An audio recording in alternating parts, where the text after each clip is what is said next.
We've all done it, scrolling through our phones when we should be studying, reorganizing our desks instead of replying to that email, or promising ourselves we'll start tomorrow. And yet, when tomorrow comes, the cycle repeats. Most people think procrastination is just laziness or poor discipline, but psychology tells a very different story. Procrastination isn't about time management, it's about emotion management. In this video, we'll explore what's really happening in your brain when you're procrastinating, the emotional roots behind it, and how to start changing the pattern, not by forcing productivity, but by understanding yourself better. Let's start with what procrastination actually means.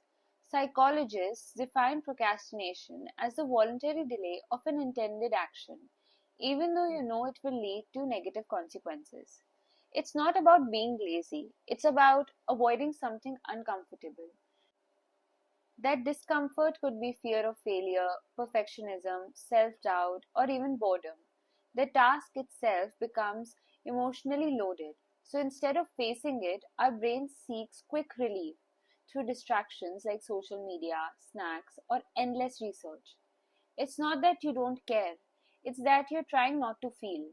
Procrastination is, in sense, emotional regulation gone wrong, and research backs this up. Psychologist Dr. Fuchsia Sirosis found that procrastination isn't about poor discipline or lack of motivation. It's about struggling to manage uncomfortable emotions. The harder it is to tolerate distress, the more likely we are to delay the things that trigger it. Here's what's happening inside your brain. The part responsible for long-term goals, the prefrontal cortex, helps you plan, focus, and act with discipline. But when you face a stressful or emotionally charged task, another part, the amygdala, your emotional alarm system, jumps in. It senses discomfort or threat, even if that threat is just what if I fail. So instead of engaging the prefrontal cortex, your brain activates the emotional brain. It says, let's protect ourselves, and pushes you to avoid. That's why procrastination feels like temporary relief. Your brain literally rewards you for escaping discomfort. But later, guilt and stress creep in, which only makes you procrastinate more.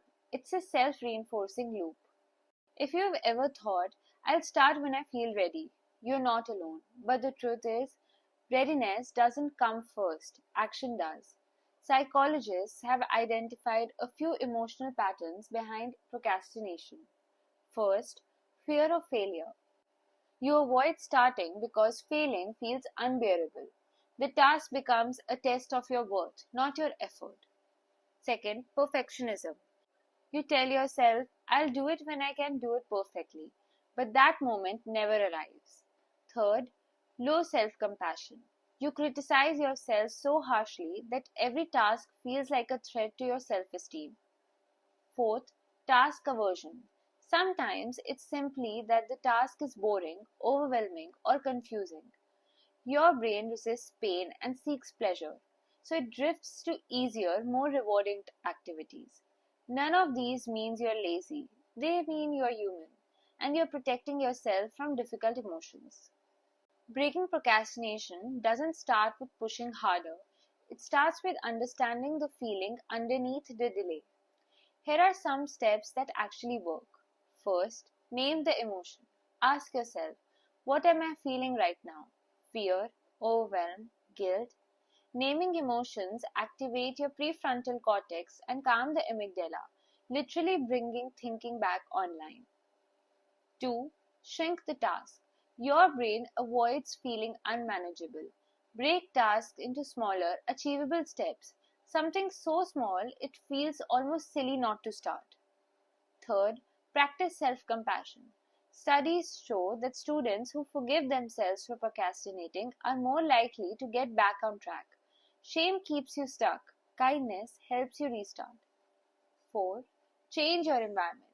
Reduce friction. Put your phone in another room. Set a visible timer. Create a clear space to work. The easier it is to start, the more likely you will. Fifth, focus on process, not outcome. Instead of, I have to finish this, try, I just work for 10 minutes. Momentum builds naturally from there. Let's take an example. Ria is a university student who always found herself starting assignments the night before they were due. Every time she sat down to work, she suddenly felt restless, checking her phone, cleaning her desk, doing anything except the task in front of her. At first, she thought she had a time management problem, but in therapy, she discovered something deeper. Every time she began working, her inner critique whispered, "If it's not perfect, you'll fail." The fear made her avoid the task altogether, until panic finally forced her to rush through it at the last moment.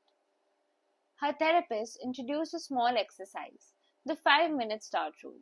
Whenever Ria noticed herself avoiding work, she had to set a timer for 5 minutes and just begin. Not to finish, not to do it well, but simply to start. At the same time, she practiced self-compassionate talk. Within a few weeks, she noticed a shift. The fear didn't disappear, but it lost its power. By focusing on the process, not the outcome, Ria broke the emotional loop that kept her stuck. That's emotional regulation in action. Learning to act despite discomfort instead of waiting for it to vanish. So the next time you catch yourself procrastinating, don't say, "I'm so lazy."